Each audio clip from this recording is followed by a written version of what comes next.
네, 이제 그 우리 파랑 보겠습니다. 파랑은 우리 그 앞에 했던 부분 다시 한번 보시면 칠항하고 좀 이어지는데요. 칠항 위탁매매 같은 것들은 이제 위탁자가 이제 그 공급하는 자가 되는 겁니다. 그런데 우리 신탁도 신탁재산도 약간 비슷한 겁니다. 신탁재산도 위탁자가 있고 신탁법인이 있습니다. 신탁법인이 있고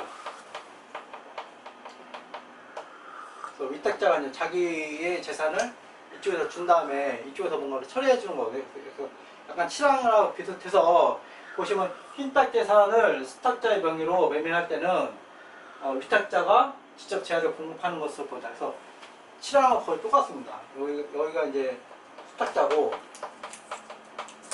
칠항과 똑같은데 예외적으로 보시면 이제 다음 각호의 어느 하나에 해당하는 경우는 수탁자가 재화를 공급하는 것으로 본다로 나왔습니다. 그래서 이 부분이 제가 지난번에 부가치세 처음 했던 것처럼 최근에 이게 왜 이 1항하고 2항이 나왔냐면 최근에 이제 그 대법원 판례에서 바뀐 부분입니다. 바뀐 부분이 기존에는 다 위탁자로 봤었는데 이제 수탁자가 주인공이 된 거예요. 수탁자가 주인공이 돼서 이게 법 조문으로 이제 들어오고 있는 과정입니다. 올해도 조금 바뀐다고 제가 말씀드렸고, 그래서 이 부분이 중요한 부분입니다. 그래서 언제 수탁자 재화를 공급하는 것으로 보냐면 이렇게 위탁자가 채무 이행 담보를 목적으로 신탁계와 체결한 거예요. 그러니까 일반적으로 그 재산을 뭐 이용하고 뭐 그게 아니라 이 사람의 이제 채무 이행 목적으로 이쪽에 넘긴 거고 수탁자가 채무 이행 목적으로 담보받은 자산을 지금 외부한테 판 거예요. 그때는 수탁자가 이쪽이 공급하는 걸로 보는 거예요. 그래서 여기 하나 그러니까 그 채무 이행 관련해서 신탁재산을 처분하는 겁니다. 보시면 이제 채무이행이기 때문에 아까도 제가 말씀드린 채무이행 같은 경우는 이제 돈을 국세청 입장에서는 채무이행이라는 거 모르겠습니다. 이 사람이 돈이 없으니까 처분한 거잖아요. 그렇기 때문에 위탁자한테 돈 받는 것보다는 수탁자한테 돈 받는 게 좋은 거예요. 그래서 그런 개념이 약간 있다고 들어가셔도 됩니다. 그 다음에 구항은 이제 재화공급의 특례, 간주공급은 아니고 재화공급을 보지 않는 것들입니다. 그래서 계속 제가 말씀드리지만 부가치세는 기본적으로 재화의 공급과 국내에서 거래되는 용역의 공급에 대해서는 이제 부가치세를 징수하는 게 기본 목적입니다. 기본 목적인데 예외적으로 이제 재화 공급을 보지 않는 것들이 있습니다. 네, 그게 이제 다음에 배워야 될 그 면세도 좀 해당되는 거고 그 재화 공급을 보지 않는 건 처음에도 앞에서 나왔지만 담보를 제공하는 것 다시 한번 말씀드립니다. 그다음에 사업을 양도하는 거는 가세 대상으로 안 받는 겁니다. 근데 부가치세를 징수하여 납부한 경우는 우리가 이제 가세 대상으로 보는 겁니다. 요거는 뒤에 대리납부제도가 또 나옵니다. 대리납부제도 나오면서 제가 또 설명해 드리겠습니다. 네, 법률에 따라 조세를 물납하는 경우, 아까 전에 설명드린 것처럼 물납하는 것도 빠진다 하는 거고, 요거는 그 신탁재산을 이것도 위탁자가 있고 위탁법인이 있는데 단순히 이제 재산을 이렇게 옮기는 것들은 가세 대상을 보지 않는 겁니다. 우리가 이제 7항의 위탁자와 수탁자하고 거래가 똑같다고 보시면 돼요. 근데 신탁재산만 법조문으로 명문화 해준 겁니다.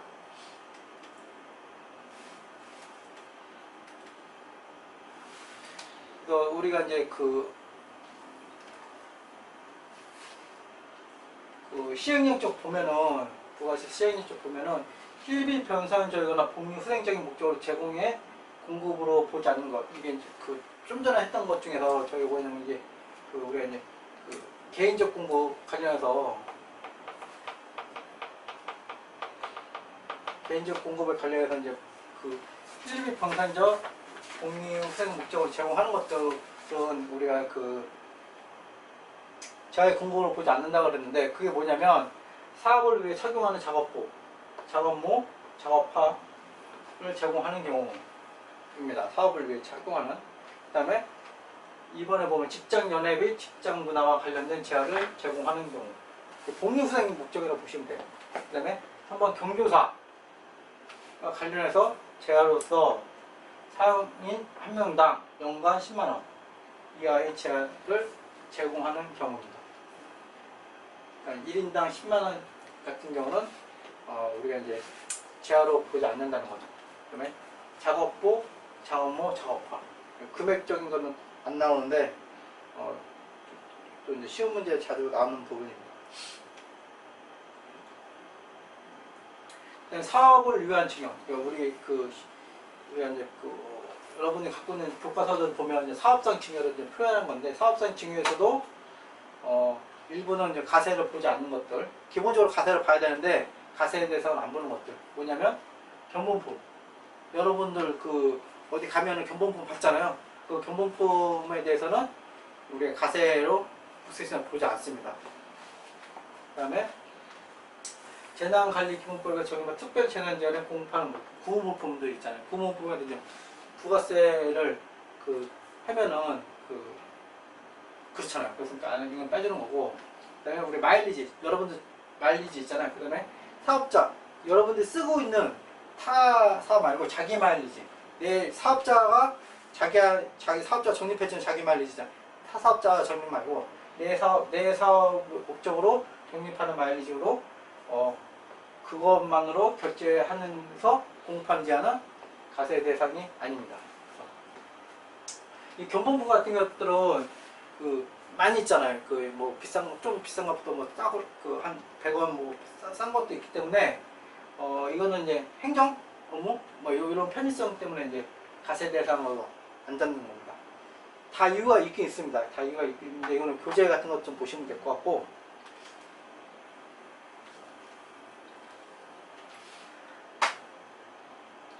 아까 담보 제공 이건 아까 해서 좀 패스하겠습니다.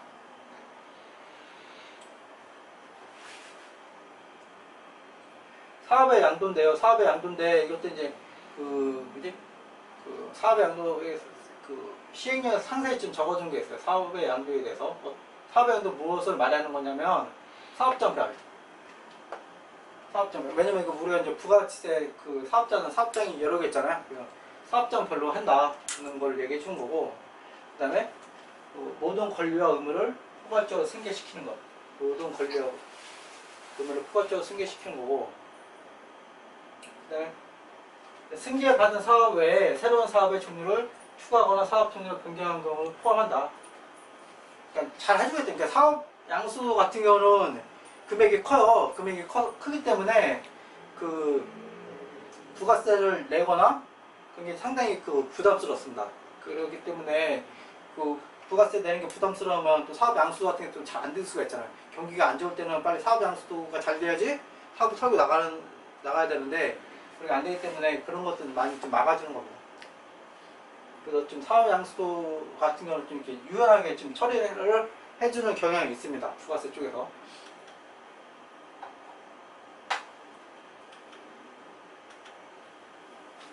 그 다음에 용역의 공급을 보겠습니다.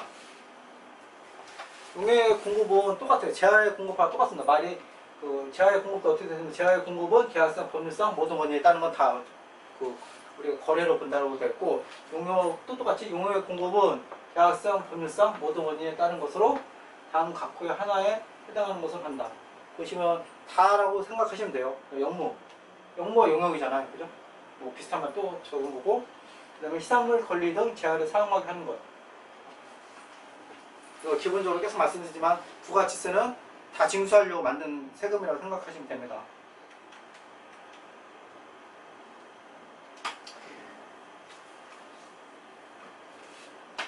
이렇게 이제 부령은 부가치세 시행령을 말하는 겁니다. 이제 용역의 공급의 범위는 뭐냐? 건설업 같은 경우는 건설 자재를 부담하면 모두 용역의 공급을 보는 거예요. 그러니까 건설업이 좀 애매하잖아요. 건설업은 큰 빌딩 뭐 짓잖아요. 그건 제가 많이 들어가잖아요. 그리고 인건도 많이 들어가고 그런 경우는, 근데 건설업은 법에 정한 거예요. 용역으로 보겠다. 아무리 건설 자재가 많이 들어가도 건설업은 용역으로 보겠다는 거고, 자기가 주요 자재를 전혀 부담하지 아니하고 상대방으로부터 인도받은 제어를 단순히 가공만 해주는 거. 아까 우리 재화의 공급에서 받았잖아요. 재화의 공급에서 자기가 주요 자재를 조금이라도 부담하면 제약의 공급으로 본다 그랬잖아요. 그 말 다시 쓴 거예요. 자기가 주요 제약을 전혀 부담하지 않으면 용역으로 본다. 그러니까 이런 법조문이 이렇게 있는 이유는 그 대법원까지 가서 문제가 생겼던 거예요. 그래서 그 나중에 이제 분쟁이 안 생기게끔 하려고 법조문에 들어온 겁니다. 그다음에 산업상, 학업상 또는 과학상의 지식 경험 또는 숙련에 관한 정보를 제공하는 거. 이것도 이제 뭐 이것도 용역이잖아요. 이거 굳이 안 줘도 되는데 이것도 문제가 됐으니까 적어놓은 겁니다. 용역이라는 게 다 우리가 이제 그 영문을 다 제공하는 거잖아요. 그래서 뭐 지식 이런 거 다 용역에 포함되어 있기 때문에 그런 개념으로 보시면 돼요. 헷갈리는 거는 이 부분이 제일 헷갈릴 거예요. 이거 2번, 3번 같은 경우는 제어가 안 들어갔으니까 당연히 용역으로 공부로 보는데 1번 같은 견설업은 우리가 이제 아무 생각 없으면 세법 같은 거 공부 안 하면 건설업을 쟤는 재화야 용역이야 뭐 이렇게 헷갈릴 수가 있습니다. 근데 우리 부가세에서는 용역으로 간주를 합니다.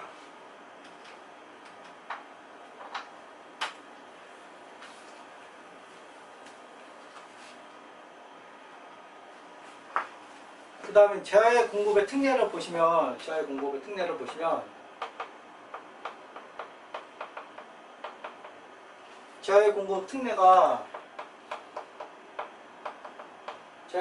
뭐였습니까? 우리가 기본적으로 이제 사업자잖아. 사업자가 매입을 하면 매입세 공제를 받아요.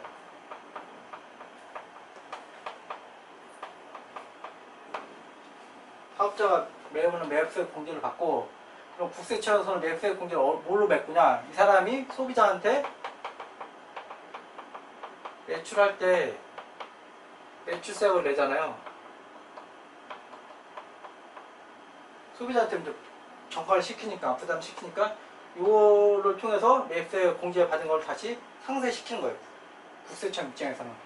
그런데 이제 재화의 공급 특례는 사업자가 매입세 공제 받은 재화를 외부한테 안 팔고 자기가 쓴 거잖아요. 그러니까 이 매출세가 발생하지 않으니까 매출세가 발생시키려고 야 네가 쓴 개인적인 공급, 사업상 증여, 그다음에 면세 사업에 쓴 것도 공급으로 볼게.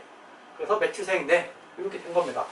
그게 이제 재화의 공급 특례인 거고, 용역의 공급은 좀 특이합니다. 용역의 공급은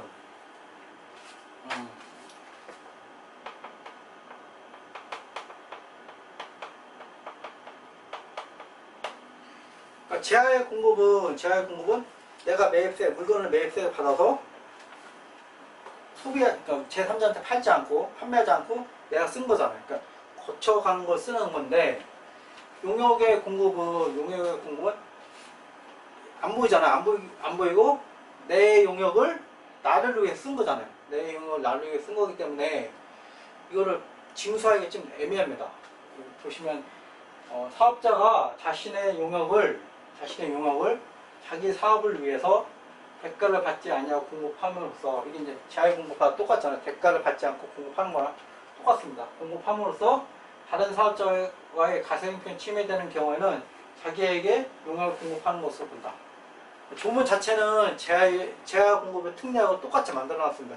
그런데 재화의 공급 특례에서는 뭐 그게 뭐 1호, 2호, 3호 뭐 이렇게 이제 여러 가지 이제 사례가 있는데, 그 용역의 공급 특례는 실질적 조문으로 선언을 했지만 그 대통령 정한 것이 없습니다. 그래서 구체적으로 이것이 무엇인지는 없습니다. 그래서 실제로 적용하지 않는다 이렇게 보시면 될 것 같습니다. 무슨 말이냐면 용역을 내 자신의 용역을 나한테 썼어요. 이런 건 가세 대상이 아니라고 보시면 돼요. 현재는 없다. 그 다음에 그 사업자가 대가를 받지 아니하고 타인에게 용역을 공급하는 것은 용역의 공급으로 보지 아니한다. 이건 좀 명문화했죠. 애매모호한 거는 조문했지만 실제 없고, 그 다음에 사업자가 대가를 받지 아니하고 타인에게 공급하는 용역은 공급으로 보지 않는다. 이거 합치면은 대가를 받지 않고 나를 위해 쓴 거나 타인을 위해 쓴 거는 공급으로 보는 게 현재 없습니다. 없고, 예외적으로 다만 이거 하나만 좀 주의하시면 됩니다. 다만 사업자가 특수관계인에게 부동산 임대 용역 등 대통령을 정하는 용역을 공급하는 경우는 용역의 공급으로 본다.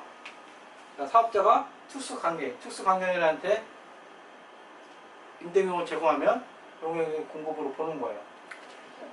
요거 하나 있습니다. 그리고 고용 관계에 따라 근로 제공하는 거는 당연히 용역 공급이 아니고, 요거 하나만 용역의 공급은 좀 간단합니다. 그래서 요 임대 부동산 임대용이면 특수관계 부동산 임대용만 우리가 이제 용역의 공급으로 본다. 이걸 알고 계시면 된다.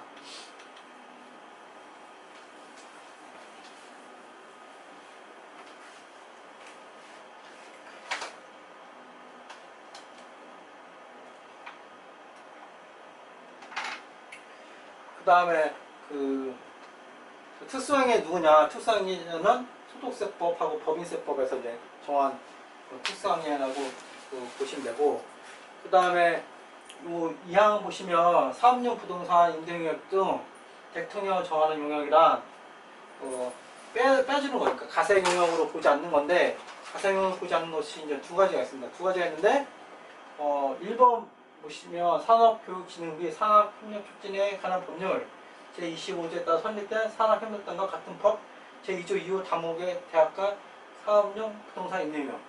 제가 이거를 밑줄 쳤는데 이게 실제로 기출문제 나왔던 겁니다. 기출문제 나왔는데 제가 이걸 왜 쳤냐면 앞으로 나올 가능성이 되게 떨어지는 문제예요. 이게 왜냐면 이게 기출문제 나왔던 당시 그 전하고 그때 이슈가 됐습니다. 이슈가 됐고, 왜 나왔는지 설명해주면, 네, 그때 교수님들 중에 논문 쓴 게 또 있어요. 그래서 이제 그런 관련된 이슈가 나온 겁니다. 그래서 기출문제 보시면 그 당시 특정 연도에 이슈가 됐기 때문에 나온 문제가 있고, 하도 중요해서 계속 나오는 문제가 있습니다. 이런 문제는 특정 연도만 나온 거기 때문에 그런 것들도 좀 아시는 게 좋습니다. 그 다음에 제가 제 13조 재화의 수입은 빼놨는데, 재화의 수입은 재화 수입도 중요한데, 재화 수입은 다음에 할 3장 영세가 면세 이쪽에서 이제 저희가 이제 다룰 수도 있고 해서 이거 좀 빼놨습니다. 별로 중도가 좀 떨어져서 재화 수입은 좀 뺐고, 재화 수입 관련해서 중요한 거는 우리가 앞에 봤던 재화의 공급하고 이제 그 용역의 공급은 사업자가 하는 겁니다. 사업자가. 그러니까 재화의 공급파, 재화 공급,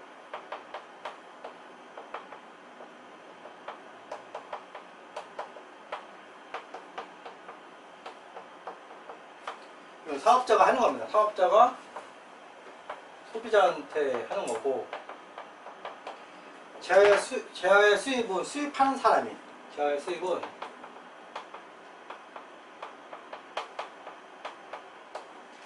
수입자가 하는 겁니다. 수입자가 부가세를 내는 거예요. 그래서 그 사업자 여부 관계 없습니다. 사업자 여부 관계 없고, 그 다음에 재화 공급과 용역 공급은 소비자라는 거래가 있잖아요. 국내 거래, 국내든 뭐 국내에 있는 사람이 이제 국내에서 이루어진 거래가 하는 건데, 재화의 수입은 이 사람도 수입해서 뭐 자기가 쓰거나 외부한테 팔겠죠. 근데 그때는 이걸로 가는 거고, 재화의 수입할 때는 무조건 다 하는 겁니다. 뭐에 관계없이. 그거를 좀 주의하시면 될 것 같고, 네, 부수 재화비 부수 용역의 공급입니다. 네. 이거 관련해서는 기본적으로 이제 거래가 있고, 보시면 사업이 있습니다. 사업.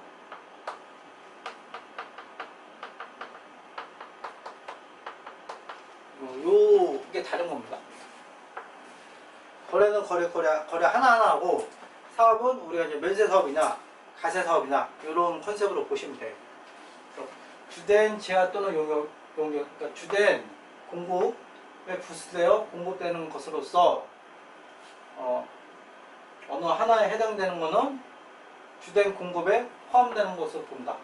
그러니까 주된 거에 포함하는 것을 보는 거예요. 주된 거에 포함되는 거래는 1번이 해당 대가 주된 거래 또는 용역 공급에 대한 대가에 대해서 통상적으로 우리가 포함되어 있는 공급되는 것들은 주된 거에 따라간다. 그다음에 거래의 간행으로 보아 통상적으로 주된 또는 용역의 공급에 부수하여 공급되는 것은 여기 포함되는 건, 그러니까 주된 거에 포함된 걸로 보는 거예요. 그러니까 예를 들면 이게 장례식장에서, 우리 장례식장 가면 그 장례 음식 먹잖아요. 그러면은 장례식에 그 음식하고 그러니까 장례식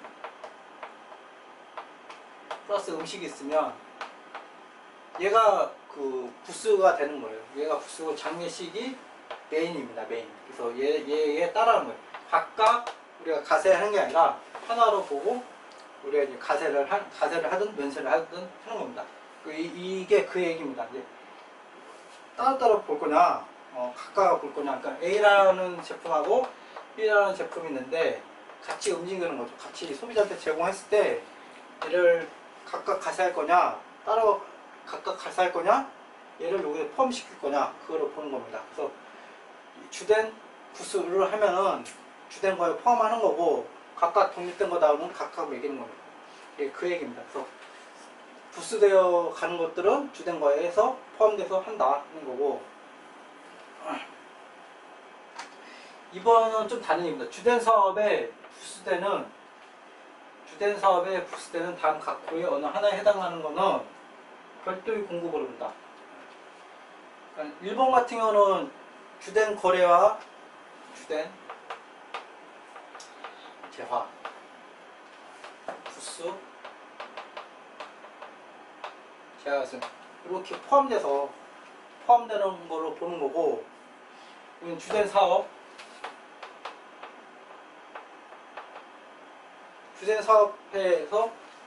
그 일시적으로 보면 우연히 일시적으로 공급되는 재화, 그 다음에 주된 재화 생산 과정에서 필연적으로 생기는 재화는 주된 사업을 따라가는 거예요. 그러니까 그 주된 재화 생산 과정에서 생기는 거 A하고 필연적으로 생기는 게 B가 있는 거예요. B. 그러면은 A의 가세 금액하고 B의 가세 금액이 있는 겁니다. 이게 그 얘기예요. 그래서 A가 면세면 B도 면세, A가 가세면 B도 가세가 되는 겁니다. 그래서 우리가 통상적으로 A만 보면 이제 면세인데, 면세라고 생각할 수 있는데, 이제 이런 2번 항목에 해당되는 거면은 B가 면세지만 A가 가세면 가세가 되는 겁니다. 주된 사업에 따라가는 거예요. 금액은 각각 적는 거고 주된 사업에 가세 여부를 따지는 겁니다. 그 얘기입니다. 가세 및 면세 여부를 따진다. 그래서 이거는 중요도가 좀 떨어지는 것 같아요. 실제 이게 실무에서는 종종 생기는 분쟁인데 시험 문제는 가끔 나오더라고요. 가끔 중요도는 워낙 앞에 나왔던 재화 공급의 특례하고 공급의 특례가 중요해서 요 부분은 가끔 나옵니다. 중요한 부분이 이제 공급 시기입니다. 공급 시기. 그 재화의 공급 시기를 언제로 볼 거냐. 재화의 공급 시기를 언제로 볼 거냐의 기본 포인트는 우리가 이제 부가가치세가 제1기가 있고 제2기가 있습니다. 2기. 이걸 기본적으로 알고 계셔야 됩니다. 그래서 1기는 1월 1일부터 6월 30일까지, 2기는 7월 1일부터 10월 31일까지. 이거를 이제 알고 계시는 게 중요합니다. 그래서 재화가 공급되는 시기는 뭐로 볼 거냐. 네, 재화가 공급되는 시기는 재화 이동이 필요한 거는 인도되는 때, 재화 이동이 필요하지 않은 거는 이용 가능하게 될 때, 그 다음에 1호와 2호를 적용할 수 없는 경우는 재화의 공급이 확정되는 때. 재화의 공급이 확정되니까 뭐겠습니까? 그 가세 요건이 확정돼야 되는 거잖아요. 가세 요건, 그죠? 가세 요건이 뭡니까? 가세 요건이 이제 우리가 이제 물건하고 가세 표준, 세율, 납세 의무자가 있는데, 납세 의무자는 알잖아요. 이미 알고 있고, 세율은 시기 나오면 나는 거고, 공급이 확정되는 때는 주된 의미가 이제 가세 표준이 확정될 때입니다. 가세 표준. 그러니까 공급가액이 얼마냐가 확정될 때가 요런 요 재화의 공급이 확정되는 때라고 생각하시면 돼요. 금액이 확정돼야지 언제 나올 수 있잖아요. 그래서 이게 그 의미입니다.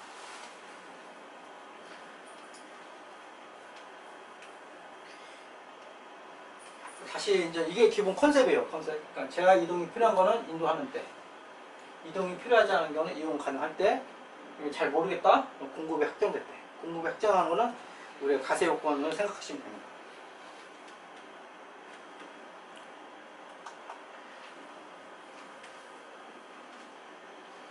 그래서 이제 그 시행령 28조 보면 그 앞에 원칙이 있는데 원칙 갖고 잘 사람들이 이제 헷갈리니까 헷갈리지 말라고 우리 거래 형태별로 넣은 겁니다. 이거는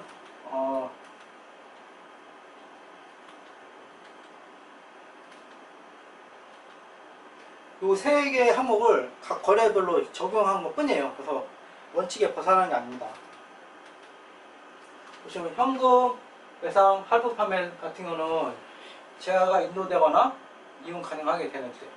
이 할부 판매는 제가 처음에 말씀드린 것처럼 장기 할부 판매는 제외된 거예요. 우리가 나올 때 이제 구분해서 나왔잖아요. 장기 할부 판매는 빠진 거고, 상품권으로 우리 물건 같은 거 사잖아요. 그러면 상품권을 먼저 생긴 다음에 물건 사는 거잖아. 그러면은 상품권 받았을 때 할 거냐, 상품권으로 물건 샀을 때 할 거냐인데, 당연히 이제 상품권을 물건 샀을 때, 현금과 그걸 할 때 그 공급 시기를 하는 거고, 그 다음에 재화의 공급으로 보는 가공의 경우는 인도하는 때고, 그 다음에 2항에 보시면 반환 조건부 판매, 조건부 판매, 그 다음에 기한부 판매. 어떤 기한하고 조건, 어떤 게 있는 거예요. 바로 끝나는 게 아니라, 그러면 그런 관련된 것이 성취되거나 지났을 때 판매가 확정되는 겁니다. 상식적으로 생각하시면 됩니다.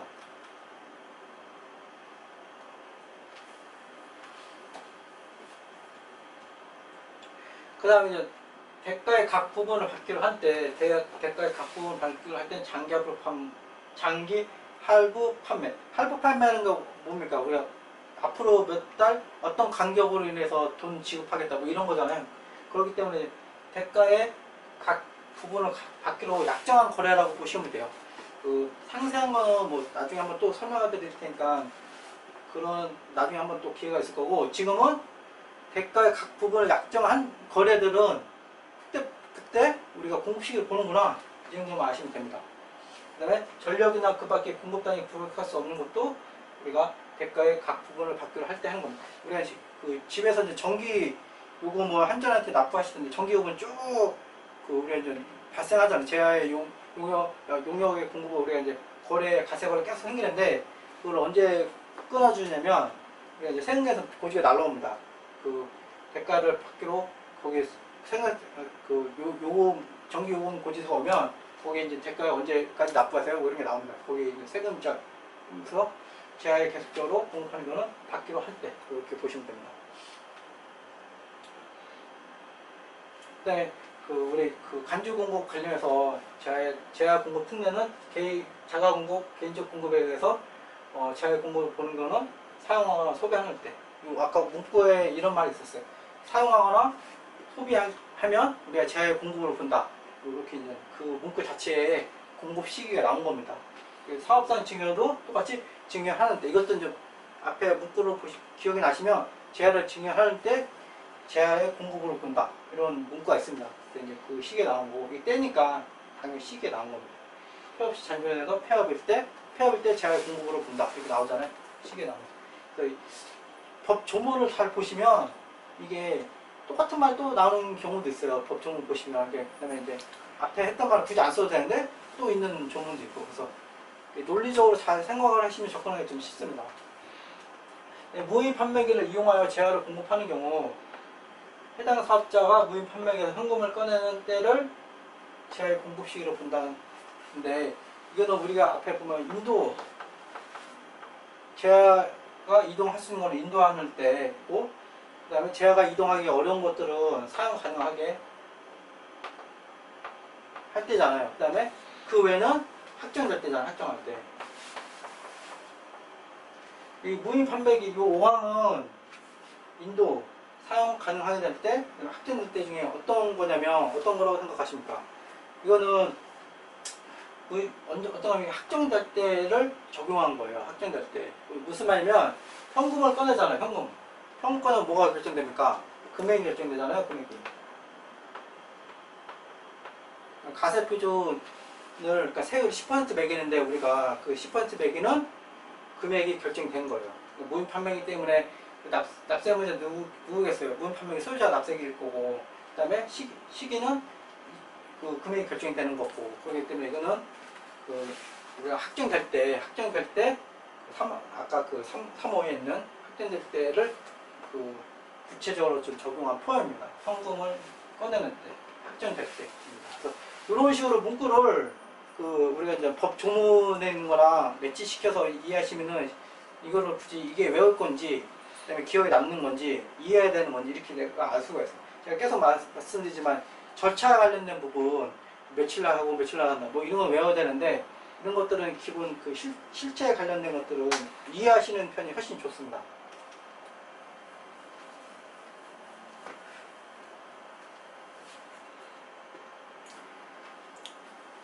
그 다음에 이제 이거는 그 우리 수출제하기 때문에 영세월하고 관련된 겁니다. 영세월하고 관련되고 3장에서 다시 한번 볼 거기 때문에 간단하게 보겠습니다. 그 외국 우리 물품 수출하는 거 진짜 수출인 거예요. 진짜 수출은 우리 선적인 거고, 내국 신입자금 국내에서 이제 노코 수출이기 때문에 국내에서 왔다 갔다 하는 거거든요. 그렇기 때문에 국내에서 인도하는 때. 근데 중개무역 방식은 그 우리가 이제 수출제가 선적할 때 이거랑 똑같은 거고, 위탁 판매는 그 위탁 판매가 뭡니까? 수탁자가 파는 거잖아요. 수탁자가 파는 거기 때문에 수탁자가 얼마만큼 팔았는지 알아야 되는 거예요. 수탁자가 얼마만큼 팔았는지 알기 때문에 공급가액이 확정되는 때입니다. 그다음에 이제 위탁 가공이라든지 이런 것들은 이제 외국에서 거래가 우리에서 바로 가는 게 아니라 그쪽에서 한 번 더 거래가 있기 때문에 해당 자가 외국에서 인도되는 때입니다. 영세월 할 때 다시 한번 자세히 하겠습니다.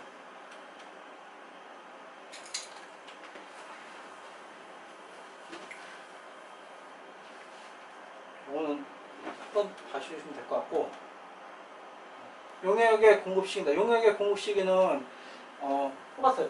우리가 그 제어가 완료되는 것처럼 영무의 제공이 완료되는 때, 그다음에 시설물 권리 제어가 사용되는 때라고 보시면 됩니다.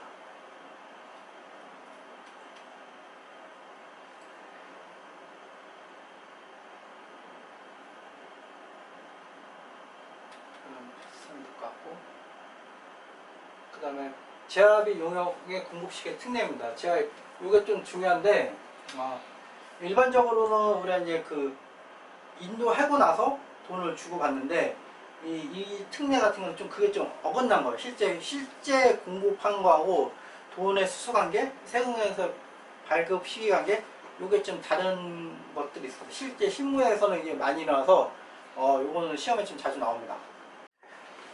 네, 그 다음에 그 제압의 용역 공급 시기의 특례를 보겠습니다. 제압의 용역 시기의 특례는 부가치세가 가장 중요한 테마가 여태까지 말했지만 사업장, 그 다음에 이제 그 사업자 등록 번호가 있고, 저희가 아직까지 좀 중요하게 안 들었지만 세금계산서 상당히 중요합니다. 세금계산서를 주고 받아야지 이제 매입 공제가 되는 거고, 그 다음에 그 세금계산서를 잘 못하면 우리 가산세도 되게 셉니다. 가산세 세서 세금계산서 상당히 중요합니다. 세금계산서 상당히 중요하고, 세금계산서 실무에서는 또 청구서로 역할도 하기 때문에 실무에서는 우리 공급 시기하고 달리 세금계산서를 미리 발급하거나 공급한 다음에 발급하는 경우도 있어요. 근데 주로 이제 공급하기 전에, 공급의 완료 전에 이제 선발급하는 경우가 많이 있습니다. 여러 가지 이유로 인해서 많이 있습니다.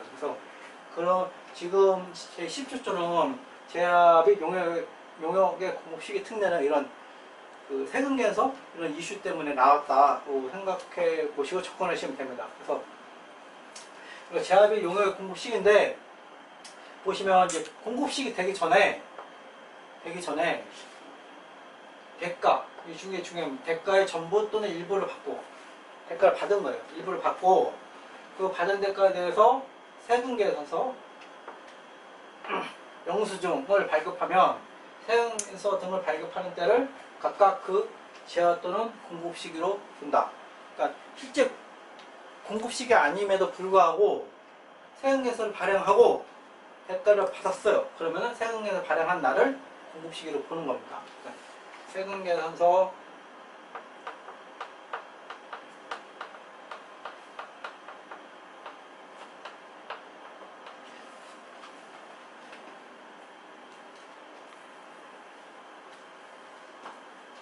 뭐 그대로 가겠습니다. 세금 대가를 받고 대가 수수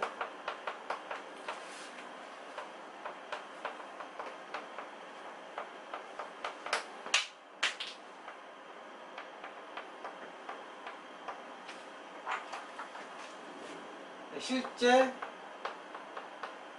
공급 일 이렇게 있잖아요.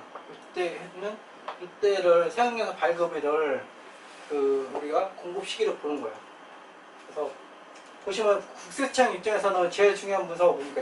국세청 입장에서는 제일 중요한 문서가 세금 계산서 문서입니다. 세금 계산 문서. 대가는 사실은 언제 받았는지 국세청 잘 모르잖아요. 왜냐면 대가 수수는 그냥 각자 계좌에 찍힌 거지 잘 몰라요. 세금 계산서는 국세청에 다 신고가 됩니다. 다 신고가 되기 때문에 국세청에서 얘가 제일 정확한 거예요. 그래서 얘를 쳐다보는 거고, 세금 계산서 제일 정확한데 뭐 사업자들이 뭐 위조를 했어요. 위조할 수 있잖아요. 그러면은 뭐 징수하면 되든가, 징수, 뭐 가산세로 때려도 되고, 조세범, 벌칙금 뭐 이런 식으로 처리하기 때문에 이 세금 계산서가 가장 객관적인 문서입니다. 그래서 세금 계산서 발급한 때를 공급 시기로 보는 겁니다. 이것만 일단 머릿속에 집어넣으시면 됩니다.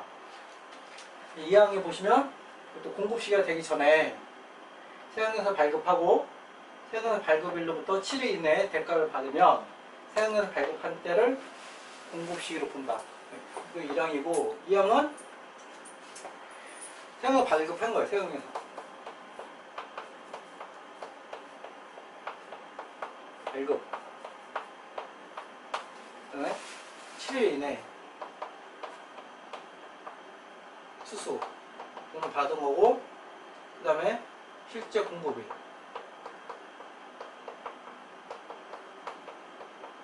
이렇게 된 거예요. 순서가 이렇게 되면 이때 돈 받았으니까 거래 끝났잖아요. 이때 세금계산서 발급일을 공급 시기로 보는 거예요. 그러니까 국세청 입장에서는 그 매출세하고 매입세 세금을 웬만하면 다 가세라고 그랬잖아요. 그렇기 때문에 웬만하면 가세된 거잖아요. 웬만하면 다 가세된 거기 때문에 이게 되게 중요한 겁니다.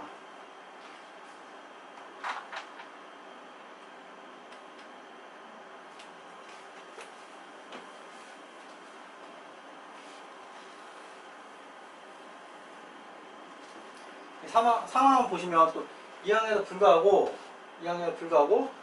공급 시기가 되기 전에 2항과 똑같아요. 공급 시기가 되기 전에 세금계산서 발급하고 똑같습니다. 세금계산서 발급하고 발급일로부터 7일이 지나면 대가를 받더라도 세금계산서 발급한 때를 재화용역 공급 시기로 본다. 3항은 2항과 똑같은데 7일 이후 수수를 한 거예요. 돈을 주고받은 거예요. 근데 7일 이내니까 빨리 받았잖아요. 그렇기 때문에 세금계산서를 인정해 주는데 7월 이후이기 때문에 7월 이후면 언제가 있어요? 뭐 한 달, 두 달, 세 달, 네 달 이렇게 받을 수 있잖아요. 그러면은 약간 국세청에서 좀 찜찜하잖아요. 그렇기 때문에 보면 1호 보시면 아무렇게 해주는 게 아니라 지금 2항 같은 경우는 세금계산서 발급하고 7일 이내에 돈을 받으면 인정해 주는 거예요. 공급 시기를 인정해 주는 건데 7일 이후에 받으면 계약서, 약정서 등 대금 청구 시기와 지급 시기를 따로 적고 대금 청구 시기와 지급 시기 사이 기간 30일 이내 하는 거고, 또 다른 중요한 말은 계약서, 약정서 문서가 있어야 되는 거예요. 문서가 있어야 돼요. 계약서, 그러니까 약정을 받기로 한 때, 이게 우리 또 중요한 또 테마잖아요. 약정을 받기로 할 때 우리가 장기나 뭐 중간지급권은 공급 시기로 보잖아요. 그거랑 똑같습니다. 그래서 계약서, 약정서 등이 있으면 30일 이내에 돈 받으면 인정.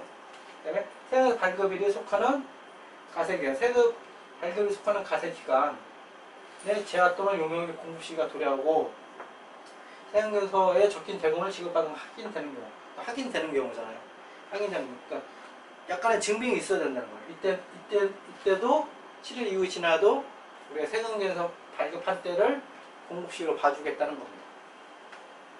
그러니까 7일 이내에 돈 받으면 큰 제약이 없네요. 별다른 제약이 없고 세금계산서 발급일로 보는데 7일 이후에 돈을 받으면 이런 객관적인 증빙 같은 게 있어야지만 세금계산서 발급일 때를 우리가 공급시기로 봐준다는 겁니다.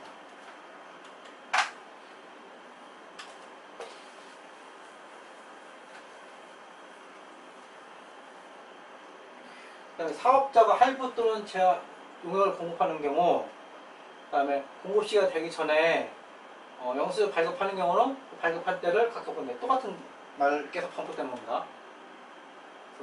그래서 보면 이 단서에서 이제 대통령 이거는 뭐 이건 패스하시기 잘못됐고, 18조 보면 재활 수입 시기, 재활 수입 시기는 아까도 제가 말씀드렸지만 우리가 그 재활 수입은 사업자 관계없이 수입하는 사람 모두 하는 겁니다. 사업하는 사람, 그 사업자 관계없이 수입하는 사람은 모두 이제 세금 계산서를 부가세를 납부해야 되는데 언제 하냐? 관세법에 따라서 수입신고 수리된 때.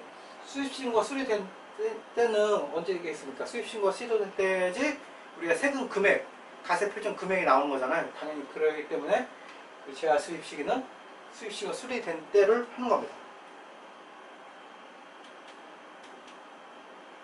재활 공급 장소, 부가치세에서 이제 실제 공급 장소는 그다지 중요성이 떨어져요. 왜냐면 그러니까 장소라는 개념 중에서 중요한 게 사업장인데 사업장 위주로 이제 부가치세가 움직이는 거고, 공급 장소는 그다지 중요하지 않습니다. 이어지는 이 19조하고 20조하고 이어지는 조문들이 별로 없어요. 실제로 시험에 거의 안 나옵니다. 국내라고 생각하시면 돼요. 국내. 우리가 소비세고 국내에 행정력이 미치는 거에만 가기 때문에 국내라고 생각하시면 됩니다.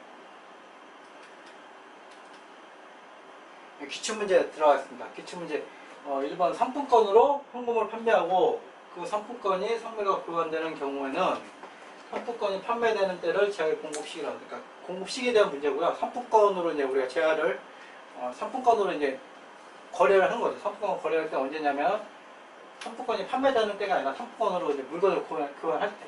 왜 틀렸죠? 교환 물건과 교환하는 때 공급 시기를 보는 거고, 이번에 보면 재활 공급으로 보는 가공의 경우에는 재활 가공이 완료된 때를 재활 공급 시기로 본다. 가공이 아니라 이제 인도할 때죠. 인도할 때. 그죠?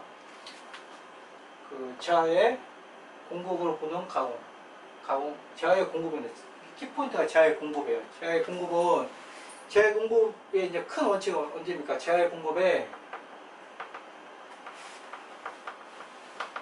큰 원칙이 뭡니까? 1번 인도, 양도 할 때 보는 거고, 이용 가능. 한 번이냐 확정. 이 원칙, 큰 원칙 이거잖아요. 얘는 가공이 완료된 이 원칙이 안 들어가요. 그 원칙만 여러분이 알고 있어도 말장난에서 이렇게 우리가 이제 벗어날 수가 있어요. 그러니까 교수님들이 이제 출제위원들이 낼 때 이런 개념들을 명확히 알고 있으면 헷갈리지 않습니다. 그래서 단순히 외우기만 하니까 이렇게 외우는 거죠. 재활 공급으로 보는 거는 인도된 걸로 외운다. 하여튼 뭐 그렇게 외우기만 하니까 헷갈리는 거예요. 이 가공이 완료된 거는 큰 원칙에 안 들어갑니다. 그래서 얘는 이제 틀린 겁니다. 재활 공급이기 때문에, 그다음에 이제 우리가 이제 인도할 때 재활 인도할 때 공급 시기를 보는 겁니다. 그다음에 건설의 경우는 건설업자가 건설 자재 전부를 부담하는 경우 재활 공급으로 본다. 이렇게 이제 잘 모르면 제가 이제 말씀드렸죠. 건설업은 우리가 이제 부가세를 잘 안 하시는 분들, 그러니까 처음 공부하시는 분들은 헷갈려요. 왜냐 건설 자재 전부를 부담하니까 이게 자재라는 게 유체물이잖아요. 그러니까 재활 공급을 볼 거다라고 했는데, 건설하고 실제로 인건 이런 게 많이 들어가, 인건비가 많이 들어가, 용역이 많이 들어가 있어.